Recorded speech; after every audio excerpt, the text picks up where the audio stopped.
வணக்கம். ஒரு ஹெல்த்தியான டிஃபன் ரெசிபி ராகி அடை எப்படி செய்யுதுன்னு பார்ப்போம். அதுக்கு இந்த அளவு புளியை ஒரு 1/4 மணி நேரம் ஊற வச்சுக்கோங்க. அதுக்கப்புறம் ஒரு கடாயில் 1 ஸ்பூன் எண்ணெய், கடுகு, உளுத்தம்பருப்பு, கடலைப்பருப்பு, 4 வரமிளகா இதெல்லாம் சேர்த்து நல்லா வறுபட்டதுக்கப்புறம் 2 மீடியம் சைஸ் வெங்காயத்தை சாப் பண்ணி வச்சுருக்கேன், அதையும் சேர்த்துடலாம். சேர்த்துட்டு நல்லா வதக்கி விட்டுக்கோங்க.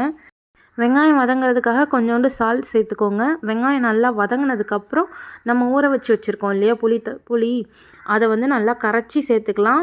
அளவு பார்த்திங்கன்னா 1.5 டம்ளர் ராகி மாவுக்கு 1 டம்ளர் தண்ணி சேர்த்துக்கணும், புளி தண்ணி. இந்த அளவு தான், உங்களுக்கு ஏற்ற மாதிரி நீங்கள் சேர்த்துக்கோங்க. இதில் இப்போது 1/4 டீஸ்பூன் மஞ்சள்தூள், 1/2 டீஸ்பூன் நாட்டு சக்கரை சேர்த்துக்கோங்க. நீங்கள் விருப்பப்பட்டால் வெள்ளை சக்கரை கூட சேர்த்துக்கலாம், இல்லை வெல்லம் கூட சேர்த்துக்கலாம். இதெல்லாம் சேர்த்துட்டு நல்லா கலந்து விட்டுக்கோங்க. தண்ணி நல்லா ஒரு கொதி வந்ததுக்கப்புறம் நம்ம அளந்து எடுத்து வச்சுருக்க ராகி மாவை சேர்த்துடலாம்.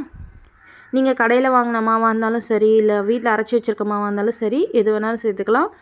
அடுப்பு நல்லா ஸ்லோ ஃப்ளேமில் வச்சுட்டு இந்த மாவை சேர்த்துட்டு ஒரு 30 செகண்ட்ஸ் அப்படியே விட்டுருங்க. அதுக்கப்புறம் அடுப்பு ஆஃப் பண்ணிவிட்டு நம்ம அப்படியே இதை கரண்டியை யூஸ் பண்ணி கலந்துடலாம். ரொம்ப சூடாக இருக்கும், கை வச்சு கலக்க முடியாது. அதனால் கரண்டியை வச்சு கலந்துட்டு அதுக்கப்புறம் நம்ம கையை வச்சு ஆறுனதுக்கப்புறம் உருண்டை பிடிச்சிக்கலாம். இந்த மாதிரி தேவைப்பட்டால் நீங்கள் புளி தண்ணி கூட இன்னும் சேர்த்துக்கலாம்.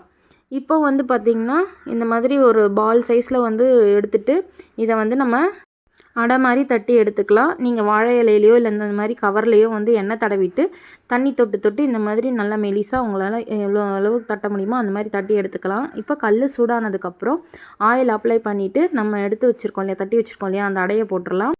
போட்டுட்டு அதை அடிப்பகுதி மட்டும் வேக வச்சு எடுத்துக்கோங்க. திருப்பி போடுறதுக்கு முன்னாடி மேல் சைடும் ஆயில் அப்ளை பண்ணிக்கோங்க. அப்ளை பண்ணிவிட்டு திருப்பி போட்டுக்கலாம். அடிப்பகுதி வெந்ததுக்கப்புறம் திருப்பி போட்டுட்டு 2 பக்கமும் நல்லா சுட்டு எடுத்திங்கன்னா நம்மளோட அடை சூப்பராக ரெடி ஆகிடுச்சு. டேஸ்டியாக இருக்கும். ஒரு தடவை ட்ரை பண்ணி பாருங்கள்.